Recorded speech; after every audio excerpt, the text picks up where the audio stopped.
Thursday, the Suns cut two players that were on Exhibit 10 contracts, were Tyrese Samuel and guard Jaden Shackelford. These two young players will likely end up on the Suns' new G League squad, the Valley Suns, great name.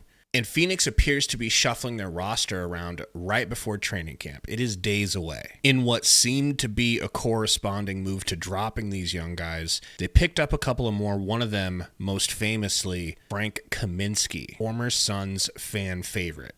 He, along with a few others, are going to have a real chance to earn that final Phoenix Suns roster spot, as they have 1 out of 15 available. As a Suns fan, do you remember where you were when they announced they were cutting Frank Kaminsky going into the playoffs that same season that they broke their win record with 64 wins? I remember because good friend of the channel, Romp 2.0, texted me telling me he thought we were jinxing ourselves. Even though we had a great season, this was the end because we did Frank dirty and he was such a good locker room guy and it was going to come back to bite us. Thought that was silly, but can't really argue it now. Now, Frankie was not the reason that the Suns had such a great season. Do not get that twisted. But if you think about it, that kind of was the beginning of the Suns getting rid of players that had really bought into the culture. Currently, this Phoenix Suns roster is strong.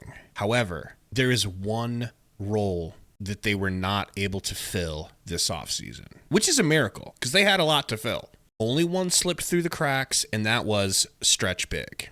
Now, the question is, can Kaminsky space the floor for the Phoenix Suns? And the answer is probably not. But what if he can? So after cutting Frank, he found a home in Atlanta with the Hawks. Played 26 games, and he shot a blistering 47.8% from three. But hold your horses, because he really only shot 1 per game, so it's not that impressive. Fast forward a season, which was last year, and he's on the Rockets, who have way too much center depth and talent for him to really be getting a fair shake. Once again, he shot 1 3 a game. This time it was a way worse. 20%. Okay, what's the opposite of blistering? Here's the sitch. Frank lives in Phoenix, and technically he is worth a look. The craziest thing to me about Kaminsky's story is that he's still only 31 years old. Now, a lot of you youngsters watching this think that's old. You're insane. The reason he's still worth a look is because, like Liam Neeson, he has a very particular set of skills. A set of skills that are very hard to come by. That skill set is being 7 foot so you can actually guard centers and you can stretch the floor on the other side just enough that you make the opposing center leave the paint, opening it up for drives for Tyus and Book and Beal and Durant and so forth. I know this feels like a long shot that he's going to make the roster, but he's the only one that could potentially fill the one role they need. Think of him as a super duper poor man's Brook Lopez.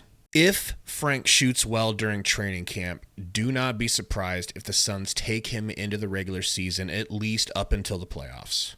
Tell me what you guys think about Frank the Tank's return. And me and Sundo will see you guys soon with a preseason preview. Thanks for hanging out.